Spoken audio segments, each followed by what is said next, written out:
If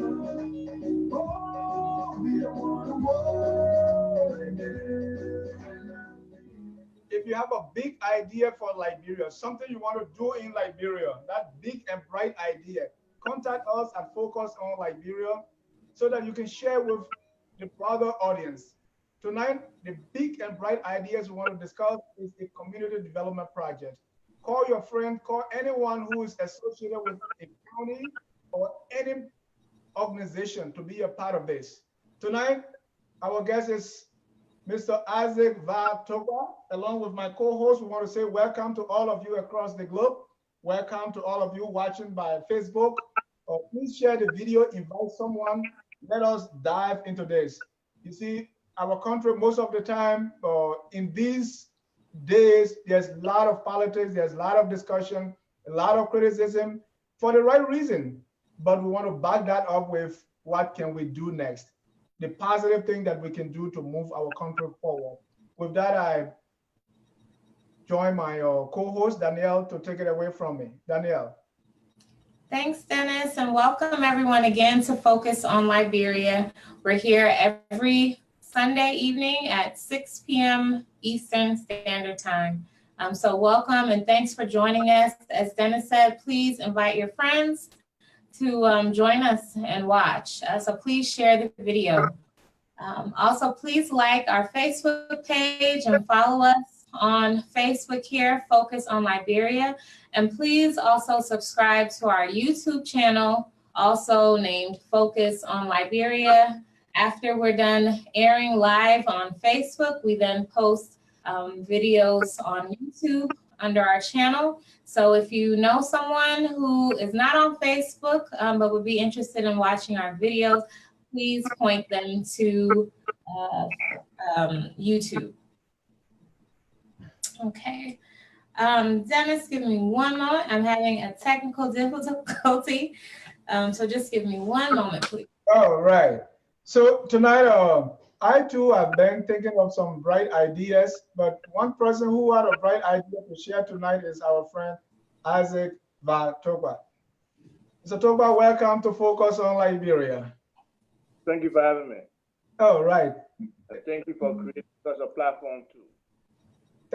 Thank you. You know, I've done a lot of criticism. I even run a blog, you know, criticizing administrations, but we also want to say, what can we do? What development project can we propose that we have that can make a difference? Nothing wrong with criticism, nothing wrong with keeping the government feet or the leaders' feet to the fire, but we want to also say, what can we do? And so we want to go back to Danielle, if you're all set. Yes, I'm set. So just to let our audience know about our guests tonight, Mr. Isaac Tukpah Jr. was born in Riverside County and raised in Monrovia, and also lived in Grassfield and Yekipa in Nimba County. He holds a Bachelor of Science in Economics from Cuttington University, where he graduated magna cum laude. He also has an MBA from the University of Maryland, Smith School of Business. He holds a current project management professional or PMP certification from the Project Management Institute. Professionally, he is a senior project/program manager with extensive experience in healthcare information technology, operations, and finance. He has a strong background in operations and technology, program and project management, risk analysis and risk management framework, performance analysis, financial planning and analysis, and strategic planning. He also helped to write the civics book, Law Plus You, Rights and Responsibilities of the Liberian Citizen. Today, that book has been approved as the official civics text for Liberian schools and will be launched in schools very soon. He is currently the CEO of a Liberian-owned firm called Sustainable Development International Incorporated, SDII. SDII focuses on bringing holistic development to Liberia through the use of renewable energy, water management, and agriculture, and strong focus on the triple bottom line. SDII triple bottom line focuses on sustainable economic empowerment, social equity, and environmental protection. Mr. Tukpah is also the chairman for Liberian Emergency and Disaster Relief Fund, also known as the LEADER Fund. The LEADER Fund was established in August 2008 to assist Liberians who were primarily affected by disaster situations, specifically flooding during the monsoon-like rainy season and sea erosion. Since that time, the LEADER Fund has evolved into an organization focused on supporting and enhancing the development of Liberia and assisting Liberians in dire emergency situations. The LEADER Fund is a 501c3 nonprofit tax-exempt organization registered in the state of Maryland. Currently, the LEADER Fund is involved in a unique and innovative community development project that integrates solar energy, groundwater, and agriculture to provide communal electricity, drinking water, sanitation, and food crops production. The project is going through the fundraising stage and will be implemented in Sesto City, Riverside County. So to Mr. Tukpah, we say welcome and thank you for joining us here today on Focus on Liberia. Is there a way to block calls coming in? Because you know my phone. Oh. So bear with me when you know anybody calls. So I would decline the call though. Okay, that's understood. Thank you. And to all our viewers across the globe, we are broadcasting from Atlanta, Georgia. We broadcast every Sunday at 6 p.m. So, Mr. Val, we say once again, welcome to Focus on Liberia. And you have a bright idea you want to share, and we are so excited to listen to you. Yeah, so I don't know whether it's right or not, but it's an idea, and we understand our development situation where a significant portion of our population don't have access to energy, don't have access to potable water. They are very limited sanitation-wise as well. And also, food security is a problem. You know, domestic production of food is a problem. So in collaboration with others I'm working with, we have come up with the idea to integrate the production of energy, water, food into one holistic model that to a large extent has a closed loop with other applications, which for this particular presentation, we have not included, but if necessary, we can elaborate even a little further. But this model uses solar energy primarily to pump groundwater to be used for drinking, for sanitation purposes, as well as to be able to irrigate the field and grow nutritious food. So we know generally we have a problem with food production in Liberia. We're not food secure. We're not producing our own food that can feed ourselves. Even peanuts today are being imported from Guinea, pepper, from Guinea, other stuff from Ivory Coast, So the issue of food security is paramount. And all of these things that we are trying to direct towards, they are all within the Sustainable Development Goals. They all have worldwide targets for our developing nations. So we just felt that given the technology available that we are aware of, as well as the natural resources that we are endowed with in Liberia, a nice integration of those things can yield to, benefits for our different communities.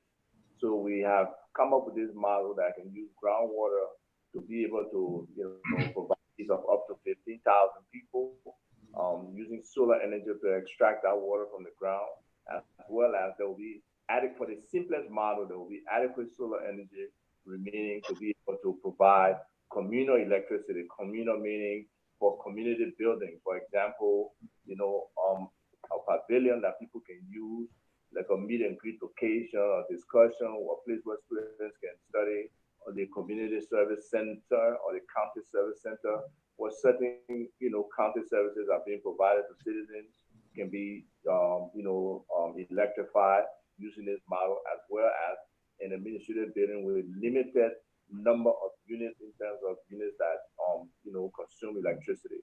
So we think it's a wonderful model, and we are willing to have a discussion and elaborate further on it. Thank you so much. Before we go into that model, which we are all excited to hear about, the group behind this is the Liberian Emergency and Disaster Relief Fund. Right. So that's let's start with that.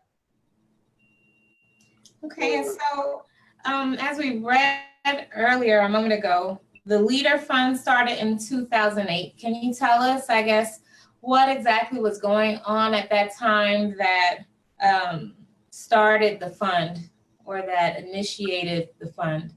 Well, at that time, there were several floodings in the Monrovia area and also other towns. And, up to today, we still do not have an effective disaster management, situation in Liberia. It's not well coordinated. The planning is still limited.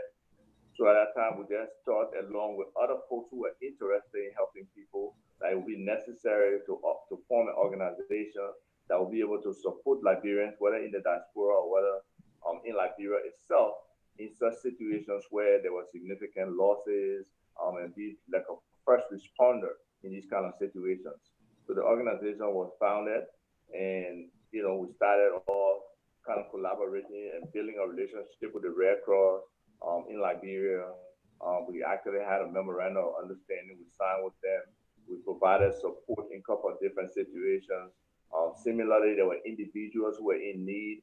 There's one kid in Saki who I think drank Lysol and needed some support. We tried to see how we could find support for him. There were a couple of families, one specifically in the Philadelphia area. They had a major fire. They got burned. We provided at least initial support until other people could step in and the state could step in. So that was the role, we started off playing, trying to assist people in, emergency situations or disaster situations. When the bugs also were, I believe in Lima County, we supported there. So we had, building a vibrant base in terms of disaster management. Unfortunately for us, there were other distractions that came on, and personally for me, the whole political situation as well. So there was a little hiatus in how we operated and how we moved forward. But then, the Ebola situation, we got reactivated. We created significant awareness around Ebola. We, brought organizations together, a platform where,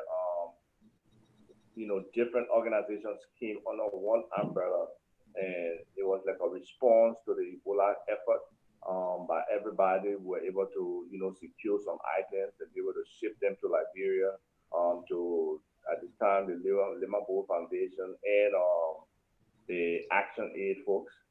And my wife is coming in, so my dog will be barking. Excited to hear her.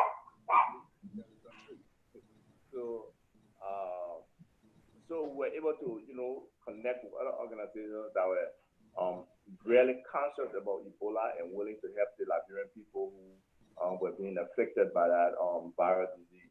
So we're able to provide some support there.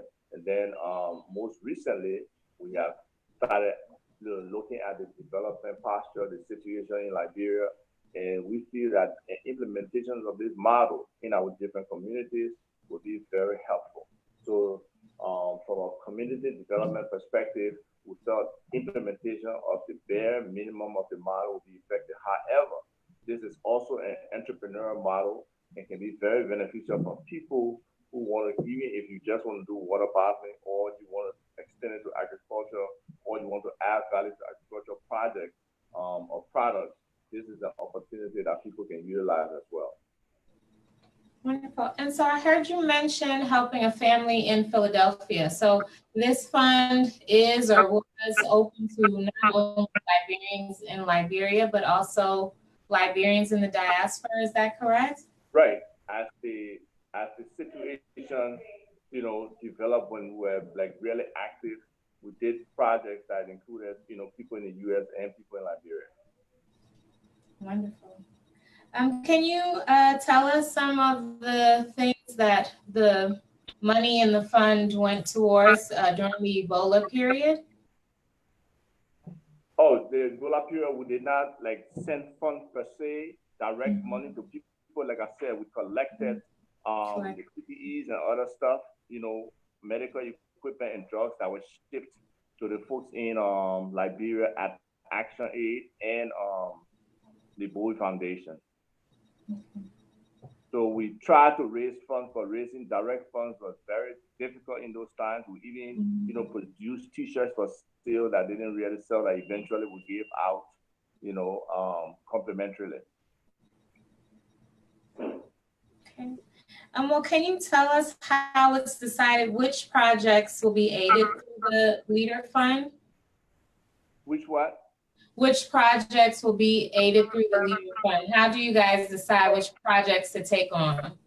It is a discussion that we have if something happens, and based on the activity related to it, we then, have a discussion.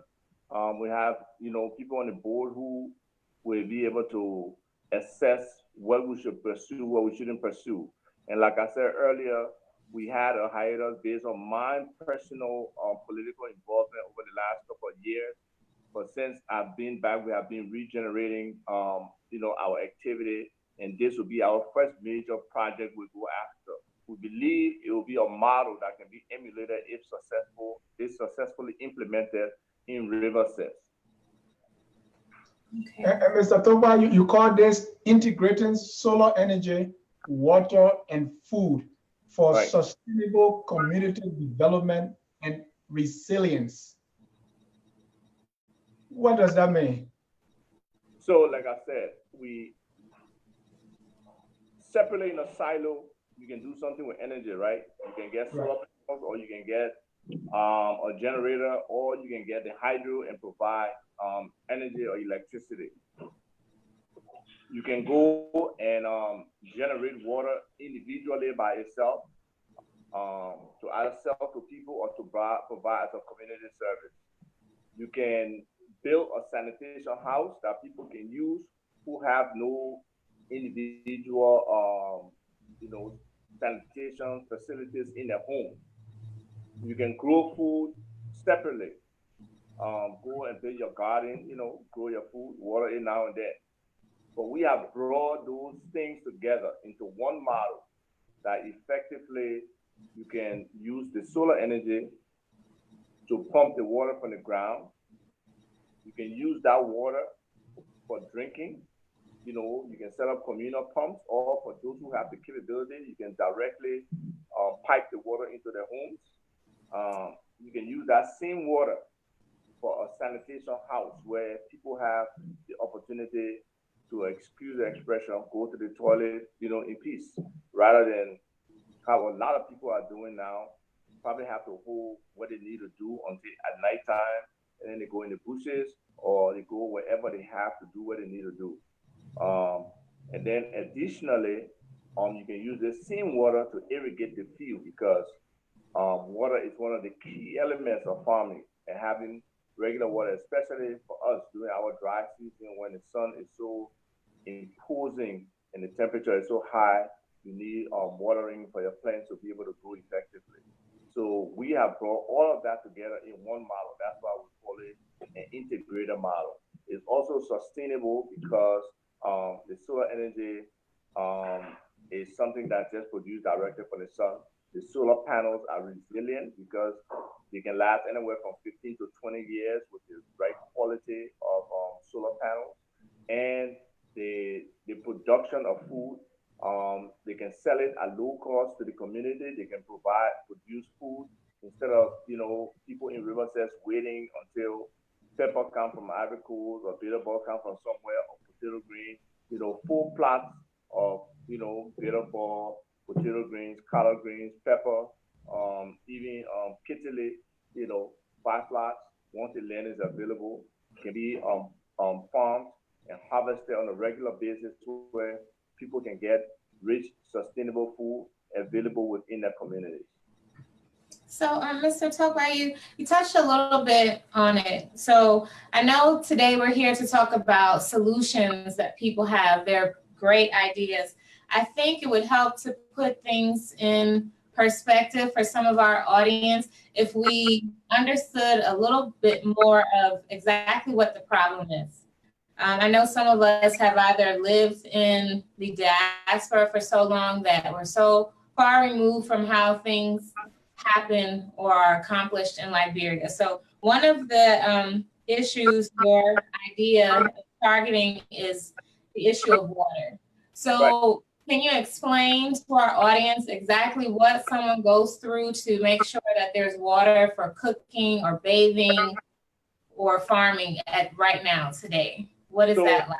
So somebody like me, I grew up in the city. I grew up in Monrovia, and I grew up Ashland Street. And because we never really got water up there, we had an expression, water can't climb hill.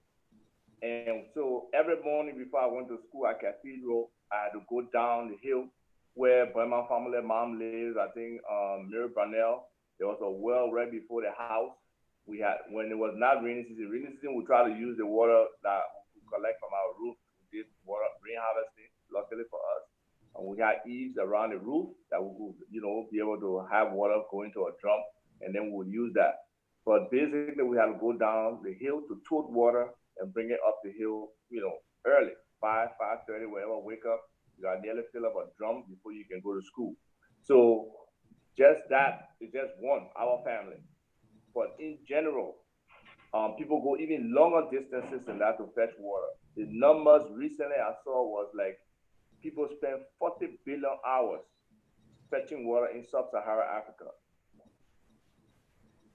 There you go. You see that's a water point. Look at the color of that water too, and look at the women trying to fetch water over there. And that's common all around the country.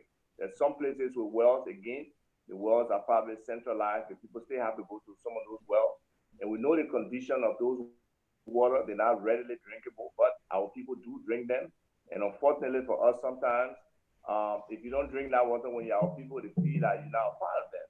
But the idea is to help them get away from that, and majority of our women and children, they are the ones that people use to fetch water or have to do it. It's like their designated responsibility. That takes away from productive hours that they would be applying to do other things. You take nearly 20 minutes, 25 minutes just for one bucket of water. Sometimes you got to walk a distance of 2 miles, 3 miles to be able to get that water. So it's not an easy thing, even though for some people, somebody gave me one analogy, a lot of things go around where people go to get water, but it's still not a productive thing for our people to spend that amount of time fetching water. So it's something that we try to find solutions for, and we believe that is definitely a solution. And also the state of the water that they receive. How healthy is it? Is it giving them dysentery? Is it giving them diarrhea? Is it giving them other diseases because of the content of the water? How does it affect? Do we even know in terms of a technical, analytical study what the impact of bad water is on the lifespan of a Liberian? So we don't really know, but we know those things affect our people. It affects how long they live, and the fact that most areas don't even have access to, good health care. That same water can cause them to be sick. There's no adequate health care. So something like a disease where your stomach just running and you're losing all the water in your body and you cannot sustain it with better water because the same water you drink is what caused that disease in the first place. It's not going to help you. So all these things are compounding effects that affect our people and how they live.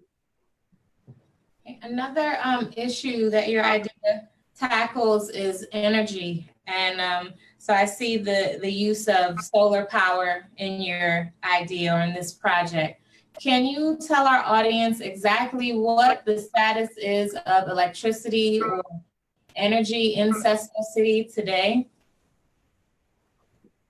There is no great provision in Sesto City. One or two individuals may have the generator, especially those who have entertainment facilities. I know there's like a big generator there that has been down for the last, I don't know, maybe 9, 10 years. what the issue is in terms of repairs.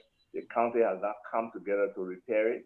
Ancestor City is the capital city of Riverside County, but there is no, steady source of energy for our people there. So this model may not, provide electricity for the entire sectors, but it provides the base that shows that it's scalable and that energy can be provided if the right, climate is created where people tend to understand, that nothing is free.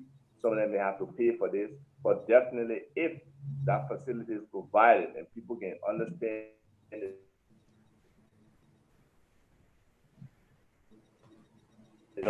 how they can be able to benefit, it will be wonderful.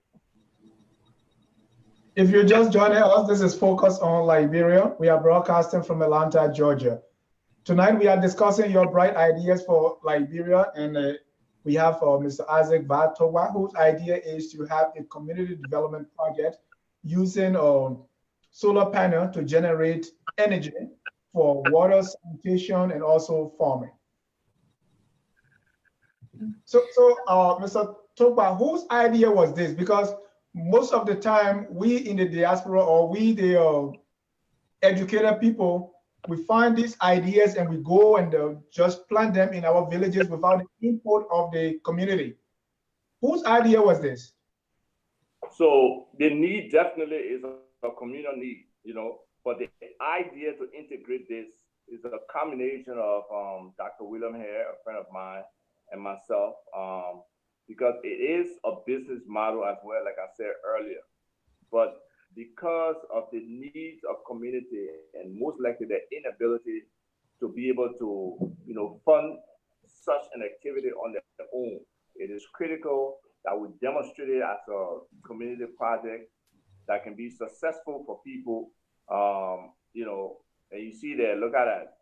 I wish, people could watch the video related to this, where the little children are, drawing the water. That little girl right there, she was helping her little sister put the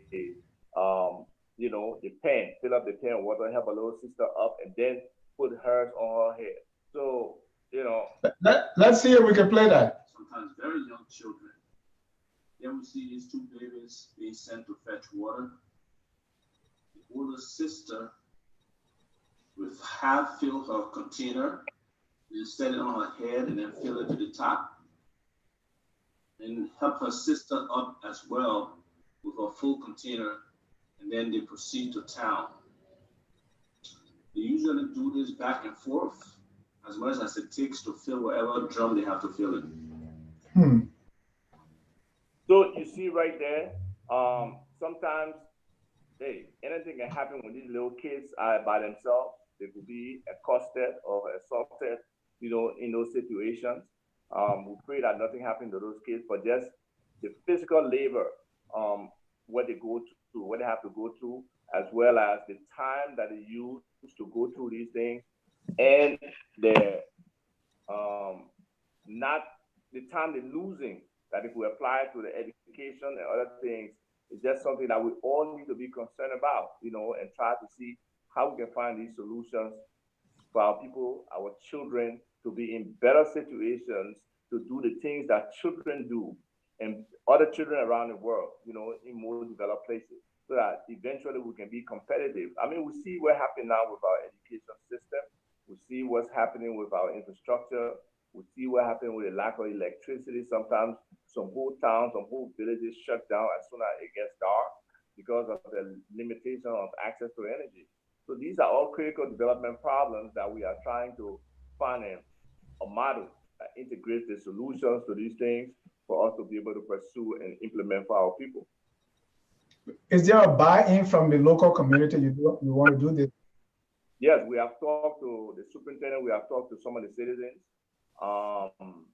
When I first posted this, a couple of other people got interested, and they said, oh, there are probably other funding opportunities we can look at. So one of the funding opportunities is, with the Japanese government. A friend of mine, John Talley, who is on the ground, he has the National Foundation for Economic Development. He's trying to work with us to be able to, secure a grant towards this as well.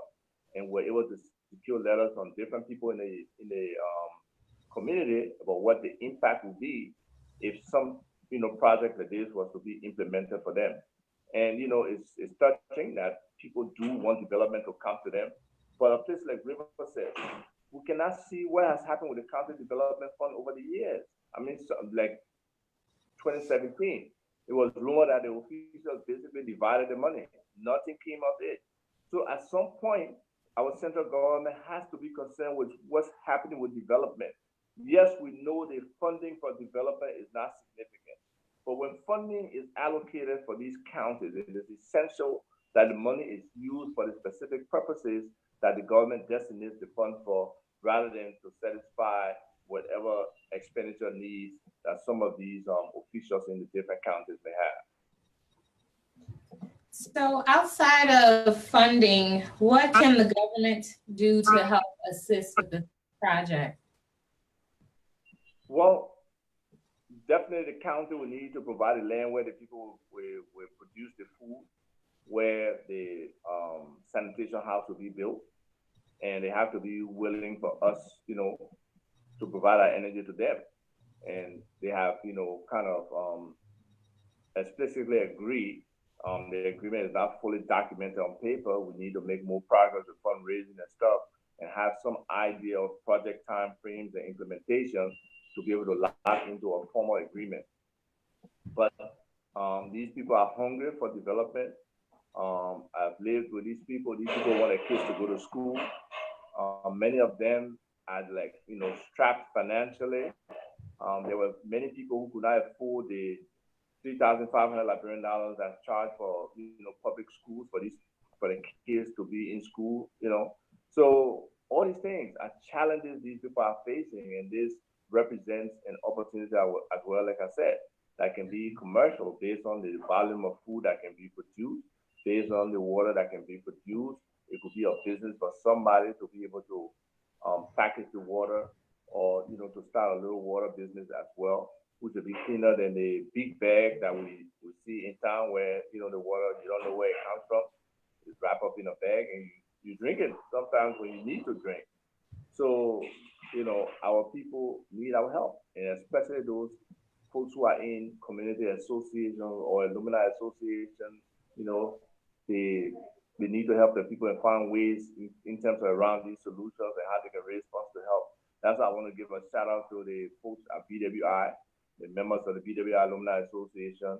They are working with my firm for us to see if we can implement a similar model at the Booker Washington Institute in the Kakata area, which would be very helpful.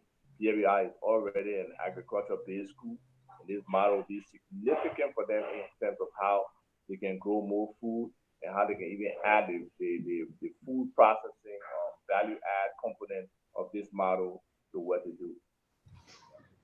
Okay. So what is the fundraising target for this project in Sesto City? For this specific project, it's $60,000. It's the global giving fundraising. The awareness may not be adequate. The desire for people to give may not be, there. We know the country is going through some very tough times now economically, and some people are unwilling to help. It has been obviously tested. We can see what the reaction was from people, to raise funds for two different situations: to raise funds for a protest that was initially held, to raise funds for the restoration of Costa radio station, and most recently, to raise funds for the June 7 event. So there's some level of, I don't want to say hostility per se, but the positivity of activities and the energy it's generating is limited compared with the political desire of people. So these kind of activities will probably be limited in the kind of support.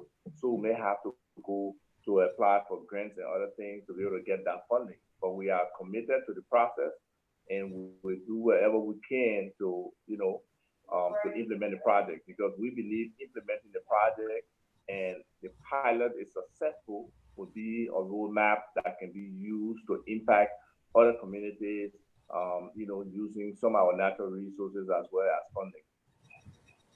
And so can you, I think Dennis had it up on the screen a minute ago, but can you please tell everyone where they can donate for this fund?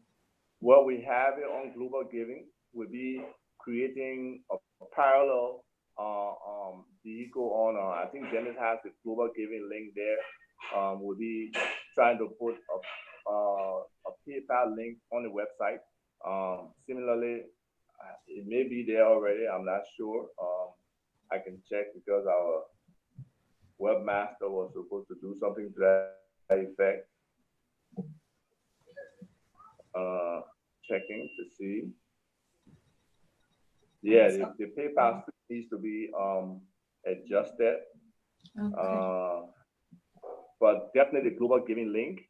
And we can post it again, or Focus on Liberia can assist us in terms of posting it again for us to be able to share with people, for them to be able to access and contribute to this project. We truly believe that implementation of this project, or successful implementation, will lead to bigger things for our people across the country. So, another thing we do have in Liberia, this model can be an urban model as well. We do have food deserts around Liberia where people don't have access to fresh food. They have to go distances, to specific markets, especially for those who don't have markets in the area. So being able to produce food through this model is very essential for them. In a densely populated area, again, people don't have access to sanitation facilities. People got to go and draw water. So this is applicable both in the rural area and in the urban area in Liberia. Okay, Mr. Tukpah, let's take our time to kind of talk about the project, because solar panel, personally, some people don't know what it looks like. But first, we talk about the issue of water. You also want to address the issue of sanitation and also food. Talk to my viewers and also us, what those issues look like. What are the problems when it comes to sanitation, when it comes to food production, especially in Chester City, Riverside County? I mean, we can take any city in Monrovia, or I'm sorry, any city in Liberia we can take and see how people go to the bathroom. And I just had this discussion the other day with people, and I was saying, maybe our women's bladders may be affected because a lot of times they have to hold their urine and other stuff and not go to the bathroom. And then somebody made a comment, no, they can just stand up and stretch their legs and go to the bathroom right there like that. And I was like, what? Yes, and the guy explained a scenario. He even had a recording where he saw this woman, the woman was like, yeah, take the picture. Or my man, roll your video, something to that effect. So our people don't have the facilities available. There are no public facilities. There are a lot of places in Monrovia. You can't walk off the street and say you're going to the bathroom. The same way with Chester City. There's not even public facilities available like that. So you either got to go behind a house or go in the bushes to do your thing. So if we can help our people, and sometimes there's some cultural sensitivity to that. People are paranoid. I mean, I even read back in the day where Oprah Winfrey, even bathrooms in here, she was scared to go to a public bathroom because she didn't want people to hear, the sound of her pee. So people are sensitive to those kind of things. So, to the extent that we try to educate our people that it will be healthy for them, it will be a benefit for them, it will improve, their system functioning, being able to go to the bathroom at any time that you really want to go. And I can just imagine for those who have any kind of sickness or incontinence situation, how far they have to go or in the bush they have to go when the stomach is bothering them. So I had a similar situation in Russell. I had to go in the bush. And luckily for me, it was not a strange thing because I grew up Akron Street again. We used to go to West Point on the beach to go to the bathroom sometimes.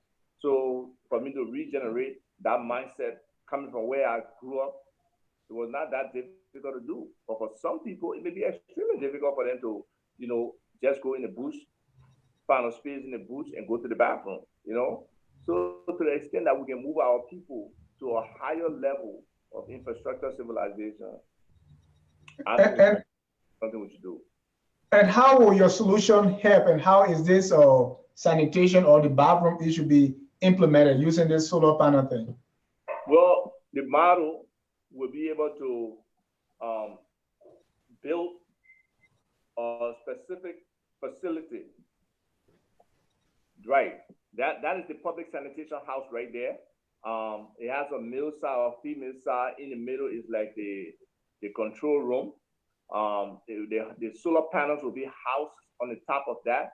And sometimes in the model, we also have a pavilion that they could also use to, house the solar panels. But primarily, the solar panels can be there. If you look in the back of the building, you see there's a water tank over there.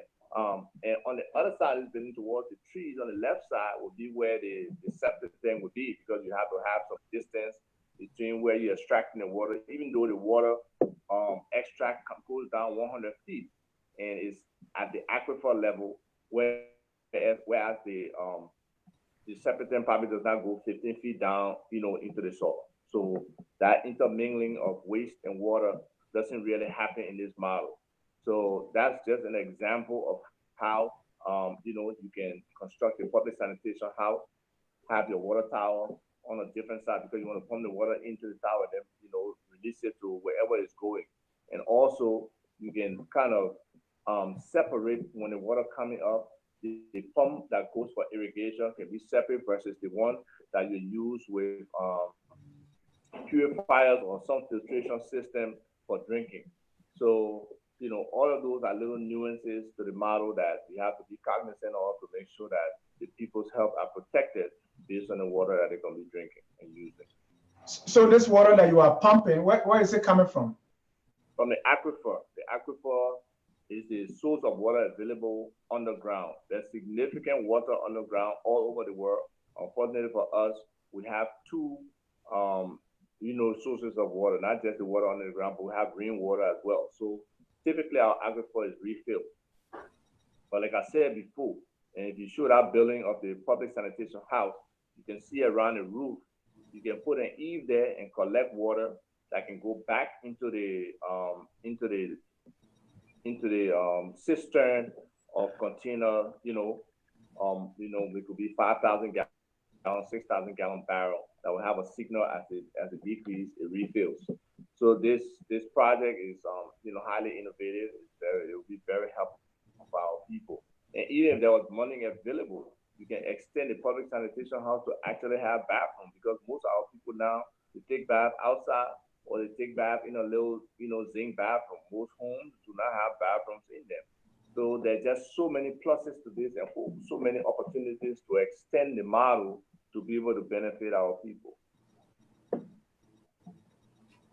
Where have you tried this, or where did you first see this work that gives you so much confidence that you can do this in systems? Well, it has worked over the last 7 years at the University of the District of Columbia.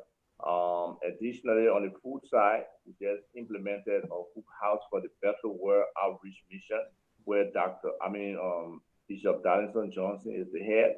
He was able to have confidence and at least try to test the model. So they have a farm property of 120 acres. The one advantage they have, they already do have electrical energy. The grid is there. But on the farm, the UDC farm, the Firebird farm, they do not have, they have electricity available, but they have implemented, a solar energy panel that provides it. They have solar panel on roofs. They have the rain harvesting model going on, everything. So it has worked. It works effectively. There are other places in Liberia where people are using solar energy. My home, I can go outside and show you solar on the top. Maybe I should try that. I don't know if I'll be able to do it effectively, but let's see if I can so people can see.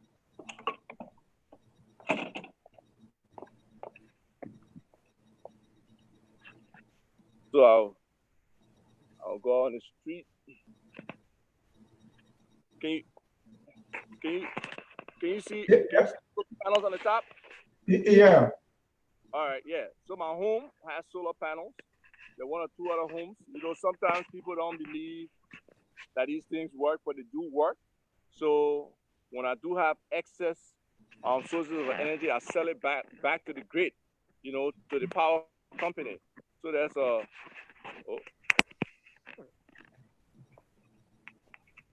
okay.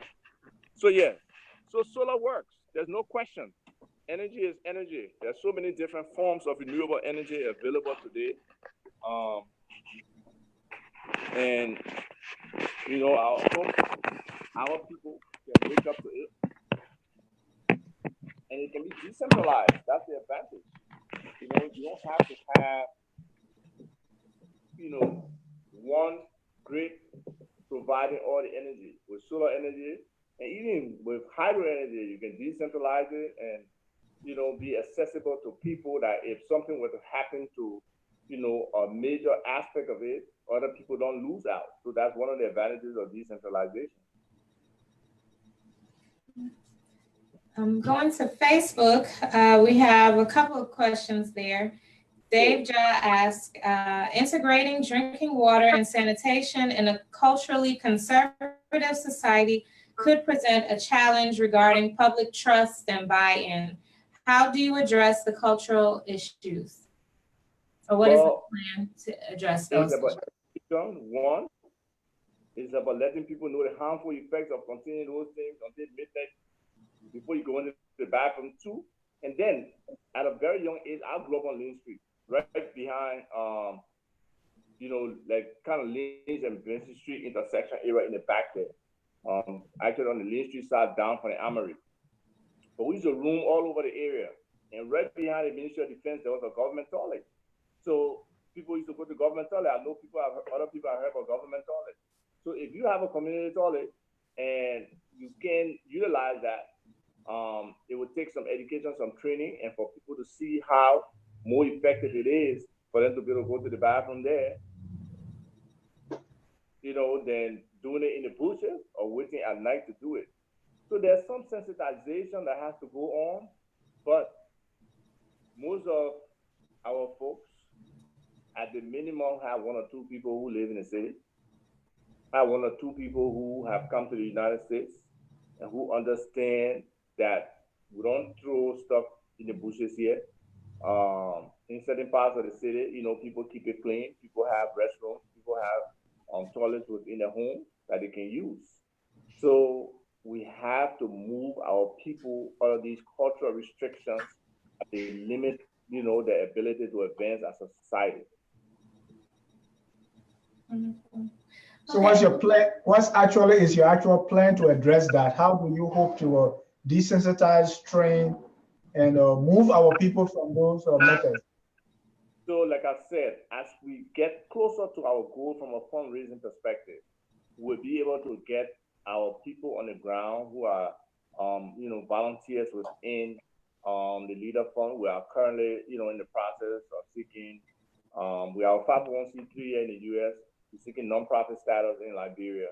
And once we can achieve that, we'll be able to go to the people and try to sensitize them on solar energy, on water, on sanitation, and the benefits, and get more fee for them. We already have buy-in from the community, from different people. This is a wonderful thing for us to do for Sister City. And once we can, you know, get more people on board and be able to, because this is a community ownership, we expect the community to be a part of this construction effort. Not free, of course, because part of it, the money in there will be to, you know, provide some funding for the people who will do the work, because, you know, nothing is free, even though the benefit for the community is there, but those who will take the time to participate in the process and to provide the necessary labor, they should be compensated adequately. But this will be a community ownership thing.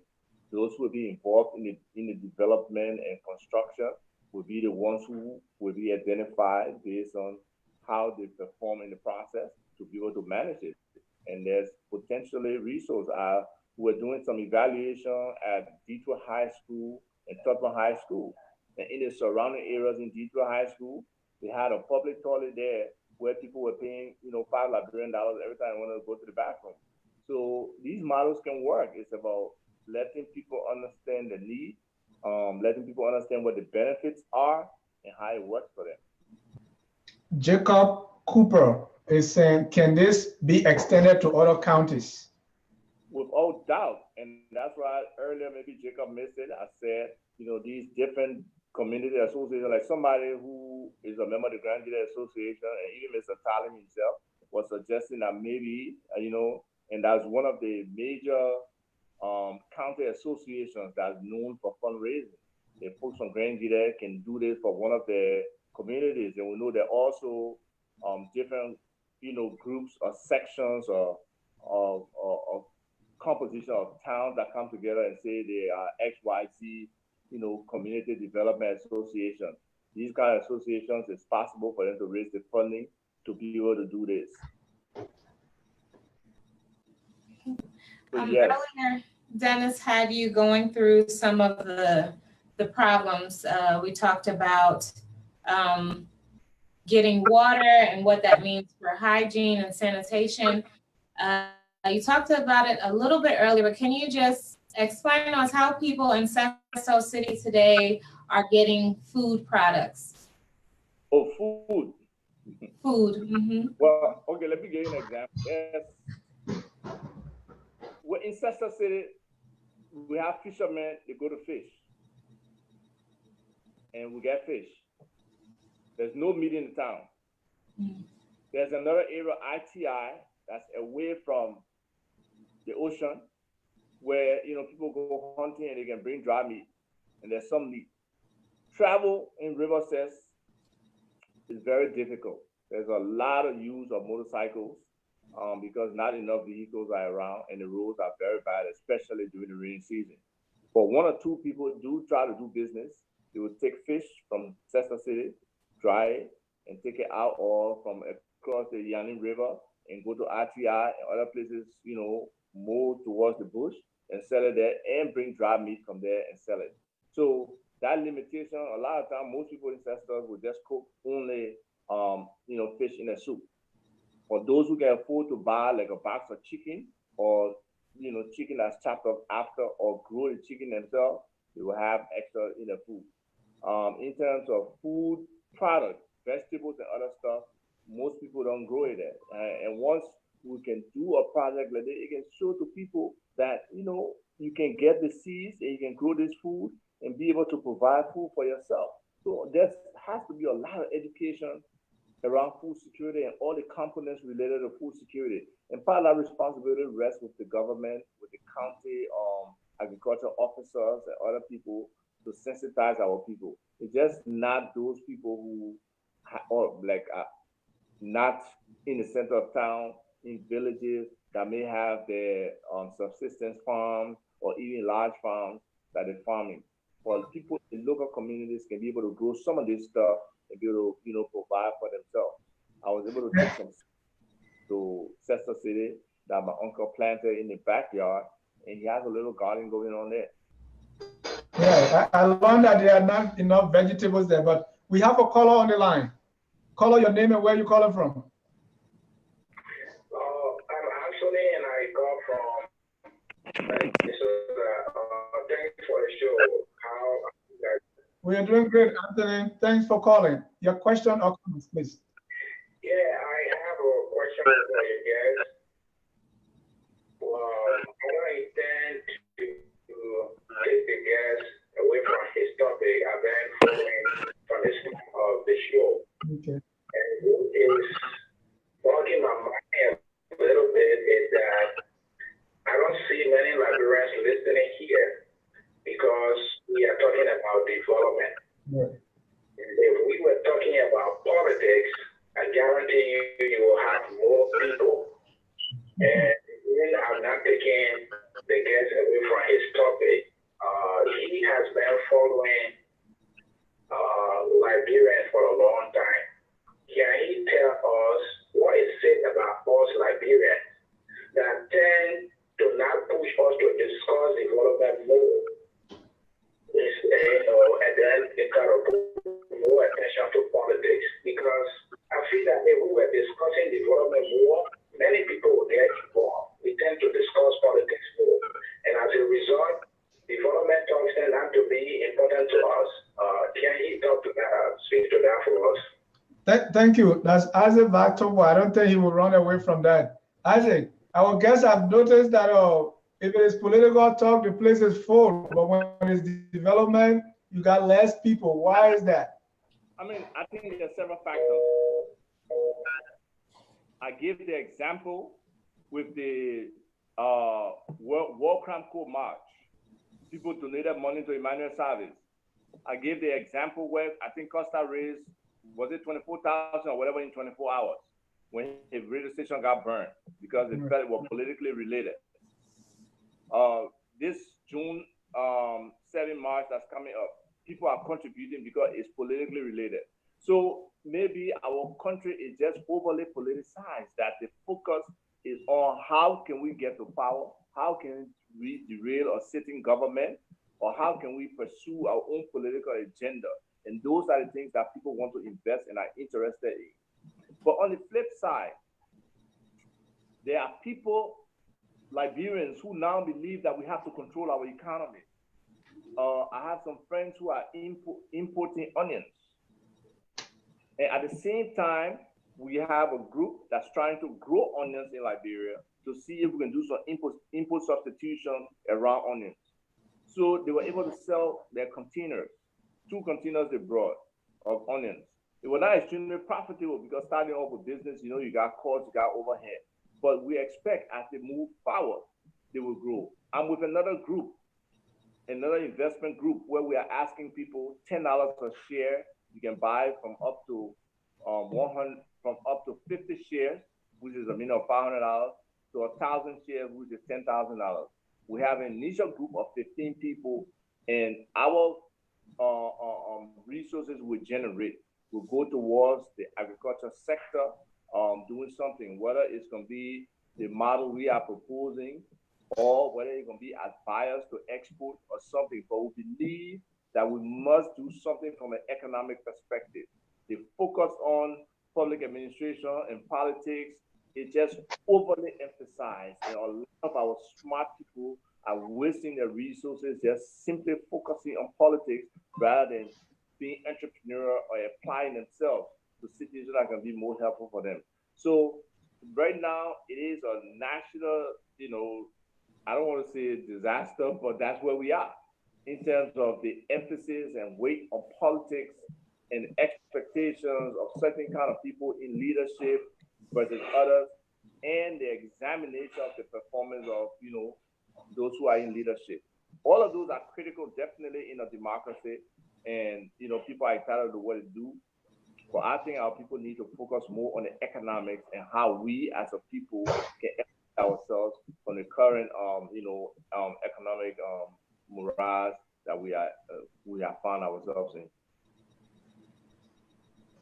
Okay, so we have another question from Dave Ja on Facebook that says that this idea may provide opportunities for employment as well. Do you think the ruling party will buy into this and provide the needed support? Are there clean water and sanitation laws in Liberia? Your audio is kind of fuzzy. Is it my audio? Now I can hear you. I couldn't hear you well before. Okay. We have a question from Dave Ja on Facebook. Right. It says that this idea may provide opportunities for employment as well. Right. Do you think the ruling party will buy into this and provide the needed support? Are there clean water and sanitation laws in Liberia that you know of that can enhance your work? Well, we have the Water Commission, we have Liberia Water and Sewer Corporation, and I will tell you something. More than 4 or 5 years ago, we provided, you know, this proposal to the folks at Water and Sewer, and no action was taken, no support, you know, and that was under the Saliva administration. I've shared this proposal with the head of the Water Commission. What's his name? Whitfield, Bobby Whitfield. I hope you do something with it. And for us, I'm not particular that my idea has to be implemented, but we need to do something. I'm not particular that I personally have to be involved in the implementation of my idea. But the point is, the idea benefits the people. It can make a difference for people. So those who are in the the ruling party or in authority today, it makes sense for them to try to implement some of these things that can really provide some basic fundamentals and make life easier for our people. So we hope that government will be open and receptive to doing some of these things, regardless of the financial constraints. We hope that if some county administrators look at this project, implement it successfully, they can say, oh, we can do the same thing in our county. We dedicate 75,000 to this particular community, and then we'll do the next community after that to see how many people this can impact. And it is a decentralized model. It's essential that people look at it from that perspective, because we need decentralization for us to move forward. This all-powerful Monrovia mindset needs to change. People in the counties need to have more control over the resources, more input into the financial discussion, as well as how, our natural resources are distributed around the counties.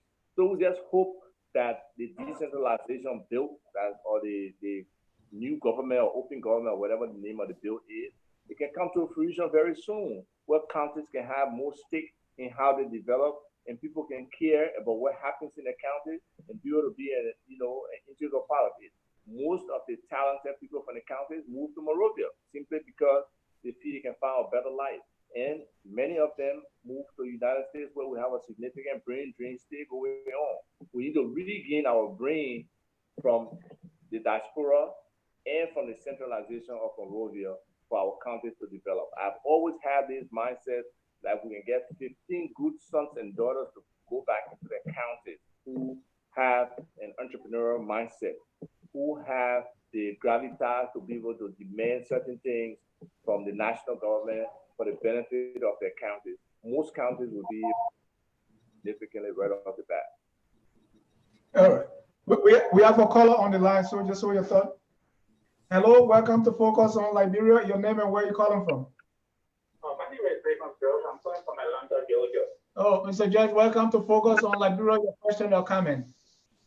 I have a question, then when I talk about it, a comment, then I'll have a question. Yes, sir.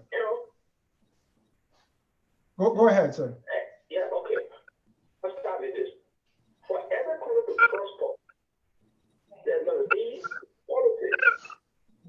And politics are set for by politicians. So you cannot divorce politics from business. Because if the government creates a good atmosphere, then people will have the courage to invest. But you cannot tell me to invest in anything when the consequences is not good. So if anything goes wrong, where do I go? Okay. I'm supposed to go to the court or the government to speak regret. So when all these issues, when people saying that it's politics and people call it should work, you cannot divorce politics from government. If anybody is doing anything like this that will improve the people's lives, good. But those things must be guaranteed that when something goes wrong with investors, what people who are investing there, money ain't go somewhere go wrong, it can go somewhere to fix it. Right. So everything is intertwined. Right. I got some things in Liberia. But look at the tax situation in Liberia.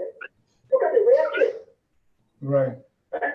So it's for someone to say that we are not interested in development now. But the condition, government has to set the condition. I believe that government should not be involved in creating jobs. But government should set the condition so Scotty to invest. Right. That's the role government is supposed to play. Miss- You cannot divorce that. Mr. Judge, sometimes it's the chicken or egg situation. Which one comes first? Do we all put all our attention on politics, or we kind of diversify so that, and then things will, if we are economically stable, then things in the political realm will get a little settled. Maybe that's where they're coming from. You cannot, are you saying that who will just want ordinary to and just start doing things? Politics has to be set. Those things go in line. I got some things. I want to settle Liberia. I'm looking at the tax situation right now. I'm holding back because I don't know what am I going to pay. Okay. Okay. Fair enough. Your question. Okay.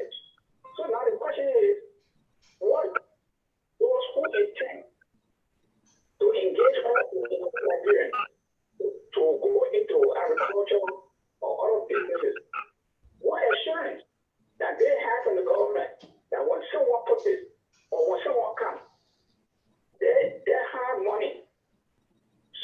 area and just get away with it. What are the measures that is put in place now? Mr. Tukpah, you want the Grand Jury Association to do something in Grand Jury with have a similar model. What is the guarantee that things will work out well for them from the government perspective?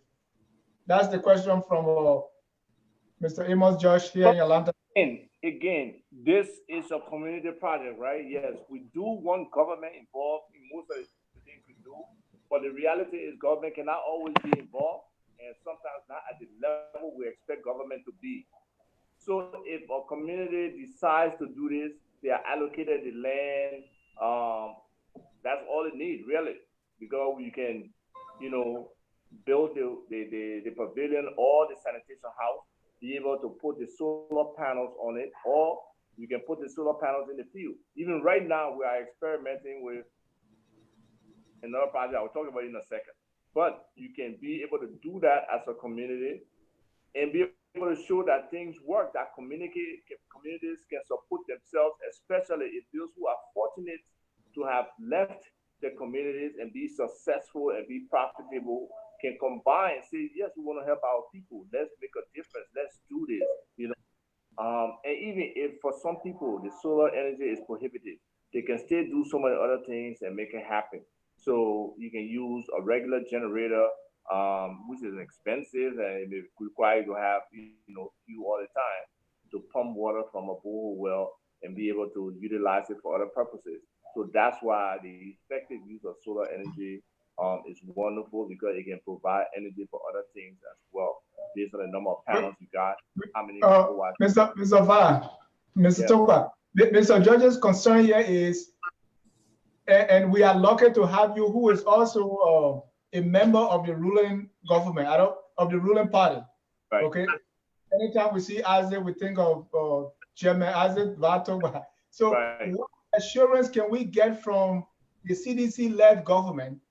And I think that's where Mr. George is coming from, that when people do this, that these things will be guaranteed. Oh, I mean, it would just be so ludicrous and self-defeating. Oh, okay. When all these things are accounted for, that's suspicion of the government. Right. Investment. How can the CDC-led government help us remove any suspicion that anybody coming there to invest in a community project like this is going to be is going to materialize? I think that's what Mr. Josh is asking. Right. It will be counterproductive to any government to interfere in such an effort, whether it's an individual or community effort. So I can see the CDC government trying to, kind of basically, shoot itself in the foot if somebody had the resources to implement such a project, or a community development association or a group of people want to implement it in their communities, for government to try to embarrass them or to try to distract them or to try to deprive them of the opportunity to help their people. That level of unconscionable, wickedness, it just escapes me. So, I have no inkling that a CDC government will be inclined to arrest, such an effort that can make a difference and check multiple, bullet points, for development in any community around the country. I don't think it's about interference, but about providing that ground, providing the necessary environment for these things to flourish. Yeah, and that's a concern, because law and order is paramount. Some people may want to be destructive. They may try to, destroy the stuff, but at least we do have presence around. And like somebody said, jobs can be created around this. If this thing needs security, they can charge for the water, especially if they can bag the water or bottle the water, which is something that you can definitely do with this kind of source of water, especially, real spring water from the aquifer, coming from 100 feet down. So there are, like somebody said, there are job opportunities, there are entrepreneurial opportunities. But again, we cannot look at government as the people who would try to deprive us of development. That's a warped perception of government. And I do agree that a lot of people are jaded in the perspective of government, even people from over the last 12 years. and most recently, the recent 1.5 years. But also government has to improve its, PR machine. It has to be able to bring information to the people, especially positive information that enhances the image of government. So we need to, continue to engage our CDC-led government, that it is important that the citizens build confidence in what the government is doing, what the government disposition is towards citizens and communities initiatives, and how the government looks to support in these kind of activities. So we as CDC, as the government, need to draw some clear line of demarcation in where we stand on these kind of issues that people are concerned with. My question here is on how was Cecil City picked? And the background to that is most of the time these are counties organizations, for instance, they have a project, but I come from a town and you come from the other place and you are from the other district, so it's very difficult to pin down where some of these community projects will be taken. How was that? Yeah, for your case, how was Cecil picked? So it's the same situation where you want a friendly landing, where people are more receptive to you as an organization. So CESTA was selected because of the potential of being open to doing this, and the fact that the need is very acute in Cesta City. So if a place that really needs clean drinking water, that really needs some level of community energy, that really needs a sanitation house, and that's most places in Liberia, but again, we know the leadership there, we're a little comfortable with them, and also from a buyer's perspective, that's where I'm from as well. So we felt if we can do it there in Cesta City, and people know between River G and River Cess, those are two of the very poorest counties, among the 15. So if we can do it there, it implies to me that we can do it anywhere else and be successful and make an impact on our people.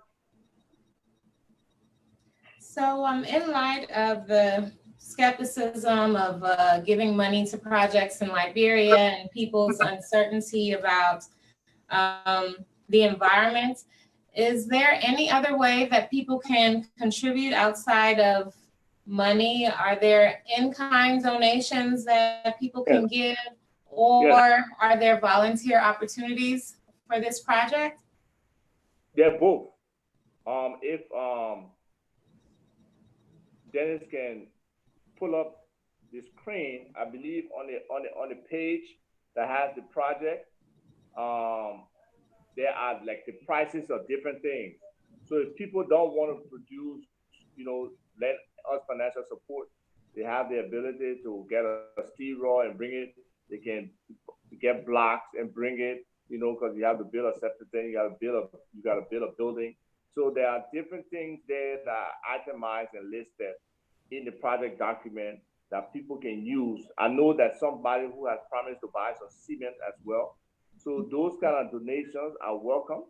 And also, once we can get that fundraising and have the activity, there can be people coming to volunteer their services from Monrovia. Sons and daughters of River Cess who live in Monrovia or in Grand Bassa County can come back home and help with the project. So it could take 2-3 weeks to really build the project, because we want it to be a very fast construction, not something that's delayed. So different people can bring their skills to bear. And right in River Cess, we believe we'll find people who would be willing to support the labor needs of developing this project.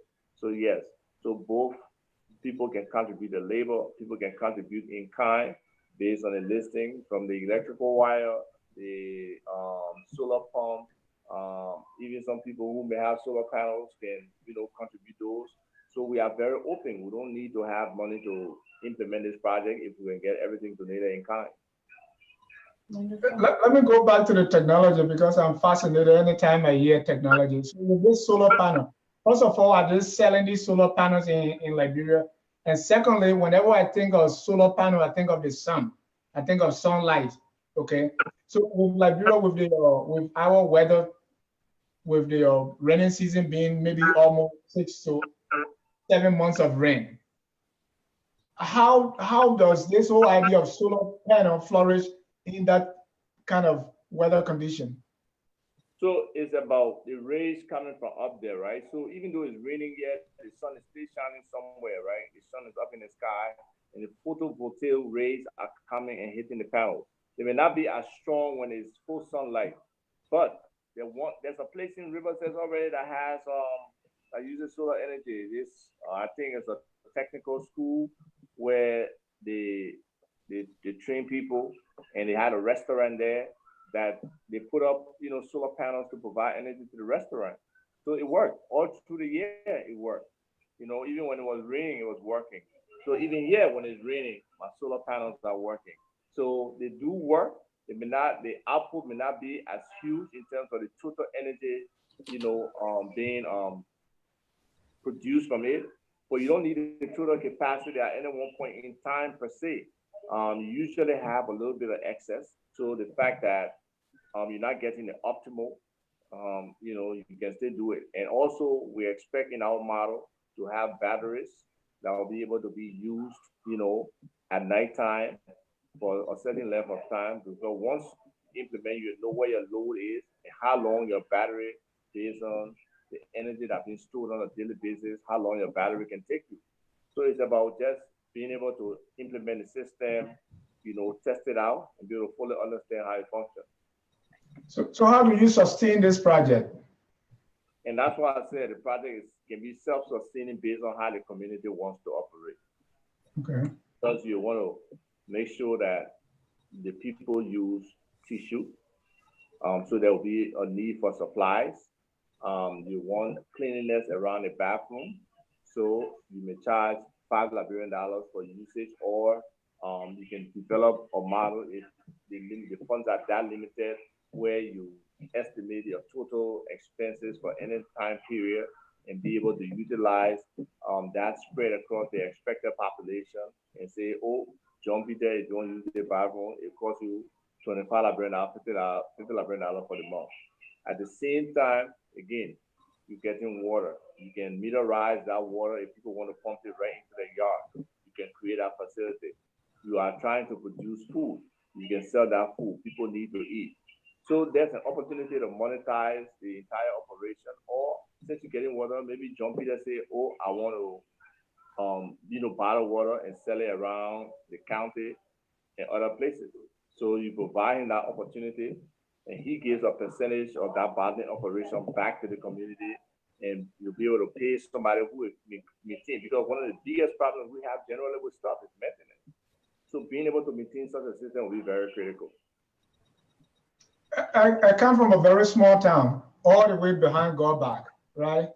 And let's say just few people want to come together. We may not have to do in the integrated fashion as yours. We just want to be able to provide light so that it's, for the library, or so that the students at night, they can get their, a project, maybe a family, or just few persons. How much you think that will cost if I just want something for light, so that students can go there and read? So if people just want, the solar panels, and you see what makes this project cheaper is the fact that we do have some solar panels already on the ground. Our own money that we use, that was going to go for another project, and we are committing it to this project. So if people just want only the solar portion with some panels to provide some energy, and the electrical materials, the batteries, the inverters, and other things, it will be anywhere from 16 to 24,000 that you can get a decent amount of solar energy, or at least something to start off with and be able to use for the people. So why not schools, doing this kind of thing? Is it because they don't know, they never talk to Isaac, or they just don't want to do it? No, I mean, I can't really tell, because it can work. 20,000 can implement the basic solar energy, probably like nearly 15 panels that can provide up to, I want to say, 3.5, maybe a 5 kilowatt system, you know. So people should think about it, especially people who want people to be able to use computers, or you want people to be able to study at night, you know, or use one or two general electrical, you know, appliances. People should consider it. They should look into it. Somebody asked a question earlier. I believe there are people who do sell solar stuff on the ground, or they procure it. It may not be physically sitting there in inventory because it will be slow to move. So it's probably on a need business that they probably procure it for whichever agency. But it's a serious consideration for those who are using current. We did an analysis for Cuttington, our own, you know, alma mater, and we showed significant savings if Cuttington was to implement a mini solar grid that provides the university the electricity needed for most of the things they want to do, versus how much they will be selling for. You know, spending for fuel. So the cost analysis, the cost benefit analysis can be done, and they can show clearly that, you know, utilizing solar is definitely better than the you know, generator stuff that people are doing, and how much they do it, and the benefits they provide, the amount of time is available, you know, for We have a question on Facebook from Amos George. He asks, will banks be willing to borrow money to the local communities to carry on some of these projects? Have you tried borrowing money for this project? Personally, I have a problem with the banks, Liberia. I believe the interest rates are prohibitive. They are predatory. It needs to be lower. It needs to be lower. And somehow, you know, I don't know whether government can be able to facilitate some of those things to ensure that the interest rate can decrease. But the economy, again, is tough. We need to balance this whole exchange rate situation, try to contain inflation and stuff like that. So banks are finding limited ways to make money. And then there's the whole issue of people not bringing their money into the bank for the bank to be able to lend that money out to people. That's another factor. So there's some critical things wrong with our economic infrastructure that needs to be looked at, and that's a whole different discussion. But yes, we have not reached out to the banks because I don't think the bank will, you know, be able to give the community the kind of loan they want, as much as that loan is that much. But they're not too open to lending to communities like that. But it's something that can be probably discussed with John Davis at, you know, Liberian Bank for Development and Investment, as to how they can start to invest in communities. And we know there's funding out there for, you know, sanitation, for electricity and other stuff. It just, some people in government have to take on that responsibility of finding out where the money is and how to get the money and pushing for it, because, you know, decentralized energy, there's the Power Africa thing. How do we get money out of Power Africa? Is it only through the MCC or, you know, certain kind of operations? What volume are they dealing with? I know I work with a group that will put in a proposal and wanted to do a 1 megawatt operation costing about $1 million and change. And the folks were saying it was too small. They're looking at, you know, 10 megawatts, nearly $10 million they want to lend. But at the same time, there's some level of investment in there. I think probably like about 20%. So how many investors in Liberia will be able to come up with $2 million into, you know, that kind of electrical stuff? So it's a tough thing. The access to capital and how much capital people need for specific projects, and how quickly they can repay the banks, you know, at those kind of predatory rates. So it's something. But even, Mr. Va, even if people were able to have access to loan with low interest rates, would that project be able to pay the money back? Because I don't see it generating that much income, or maybe on the agricultural side. What do you think? I mean, the agricultural side, but let's face it though, if you are getting people to pay $5 to use the toilet, and the people are bought into using the toilet, especially in the urban areas, because maybe in the rural areas, you really have to work with the people mindset. But in a place like D12 High School area, where people already have government toilets, Lane Street, where I was born, Besson Street area, where there were government toilets before. where people paying $5 for use. Nearly everybody has to use the toilet one time a day. So if you got 5,000 people, 3,000 people, and they use that at $5 Liberian dollars, you know, that's like 15,000 LD. That's, you know, $100 a day times 30 days. That's $3,000 easily you can get. And I believe you can service. You're spending 25, 30,000 for that, maybe, and you're getting $3,000 a month. You can take care of your expenses and maybe paying $1,000 a month in 30 months, 36 months. You can pay your loan back if your payment is that high, which I think it will not be that high. So whatever the interest rate is and whatever the duration of the loan, those are things that have to be looked at. How can we build a credit system that holds people responsible, that they are able to pay back to the bank?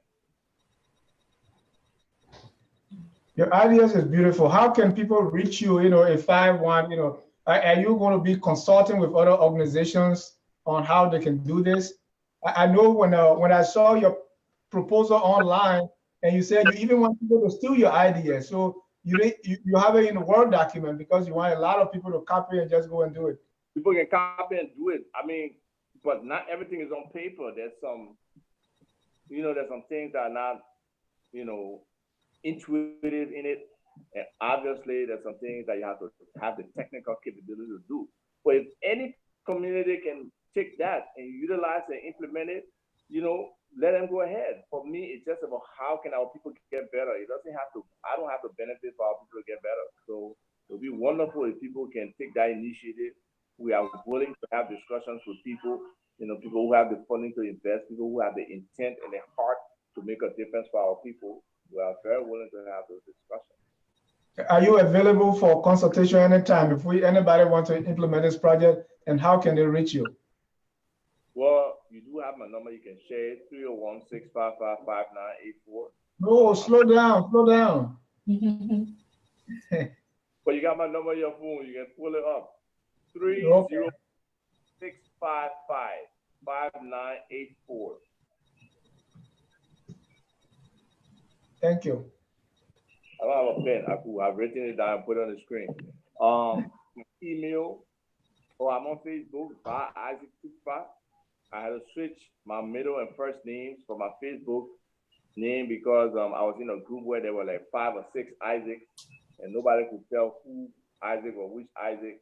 So I had to put by as my first name to make it simple, so people can find me by Isaac, ISAC, Tukpah. I'm sure I'm the only by Isaac. So by the time you type in by IS, my name will pop up and you'll be able to send me a message. I do check my messages, even though I get some crazy messages, but I do check them. I'm a very fast responder. If people call me 301-655-5984, I'll respond as well. For those who may want to use email, my first initial I, my last name Tukpah, ITUKPAH @gmail.com. I can be reached. And folks who listen to your show, you have direct access to me, Dennis, and they can get to you and you can get to me, and I will engage them and see how much help I can provide. Thank you. Danielle? Yes, any final thoughts, Mr. Tukpah, before we go tonight? Yeah, I just want to talk to us as Liberians to really focus on how we can try to develop our country. It's a wonderful platform you have here where people with bright ideas can come and share them, and people can vet them and ask them questions. So people should not be shy. No idea really is a bad idea. It may not be implementable, but at least let them bring it to the table. In addition to that, we need to work on our mindset. There are some very negative concepts that we as Liberians have that affect how we engage each other, what our approach to development is, what our approach to patriotism is, the lack of civics in our community, and people understanding what responsible citizenship is. So for those who understand, they should be willing to educate others. They should be helpful in trying to reach out to our brothers and sisters and bring them along. Mentoring is supposed to be something that should be a normal aspect of our society, but unfortunately, a lot of the mentoring is more on the negative than on the positive. So that shift, and that you had asked that question earlier, why people tend to support political efforts more than development efforts, and Anthony have made a comment about people, the number of people watching the show versus if it was a political show and somebody was insulting President Weah, or somebody was, yakka screaming and making noise, or whatever the situation is, it attracts more. I mean, it's like a lot of things. Yeah, a car accident will be more important than somebody helping a beggar. So I knew that was coming about yakka and President Weah. No, but I mean that is what people are attracted to. Car accidents or a lot of noise or whatever. But we should also be focused on how we develop our people. And it's not in a vacuum that these things happen. These things happen with participation, with people involvement, people monitoring, and people being engaged. So we just hope that more people can become engaged and be able to make the difference that we can develop our country. Because if we don't do it from both an infrastructure and an economic, point of view, nobody can do it for us. The Lebanese and Indians will continue to control our economy. Will continue to be an extractive economy where people just come in, take our natural resources, and take them out. So we just hope that more people are conscious of what it means to be a Liberian, what it means for us to develop our country, and that our government, in the same token, can make people feel comfortable that their investments will be secure. So it's a cycle. It's kind of a holistic system that different parts need to work together effectively for it to happen. So we just hope that the consciousness around being a Liberian citizen, being responsible towards all Liberians, can be amplified individually and collectively, and we can work towards having a better Liberia. Wonderful. Well, thank you again, Mr. Tukpah, for coming tonight to share your bright idea with us. I would like to encourage other of our viewers out there who have a big, great idea for Liberia, whether it be sanitation and hygiene or energy or agriculture, whatever your idea is, please write us so we can have you on the show. We'd love to share your idea with the rest of our audience. Thank you again, everyone, for tuning in. We're here every Sunday evening at 6 p.m. Eastern Standard Time. And we'll be here again next Sunday at 6 p.m. So thanks for joining, and we hope to see you again next week. And next week, we're going to be taking a break from our bright ideas. We'll be discussing ethnicity in Liberian politics and governance. Okay. Oh my God. This whole idea of tribalism, people voting on tribal line, is it really? What really it is? We want to delve into that a little bit more. I'll be listening. Yeah, please do, and please call in. Right after that, we're going to go back to our bright ideas. On the 12th is going to be on teachers' education. Someone want to share their bright idea on teachers' education. We're going to go into, after that, there's going to be something on emergency response in Liberia. So keep tuned. We're going to bring it to you. Liberia is the only country we have. There are so many resources. Liberian educators and people with the smartest ideas in the world are from Liberia. So we want to provide a platform where we can, where those ideas can be presented and also harvested. Because only us can do it for us. That's it. We have to do it ourselves. Right. Politics is good, but the whole idea of politics, when you talk about capitalism, all those are all economic systems. So we need to develop those systems. We need to talk more on those ideas, and then everything politically is going to fall in place. But I don't think politics is going to come first. Once again, I want to say thank you, Mr. Tukpah, my co-host, and also our guest relations manager, Stephanie Setro. From all of us here, I want to say thank you so much for joining. For our viewers across the globe, thank you. Keep tuned, watch us on Facebook, or subscribe to our YouTube channel. And once in a while, drop us or give us your support so that we can keep this program going. Again, for all of us, my name is Dennis Jai, and we say so long.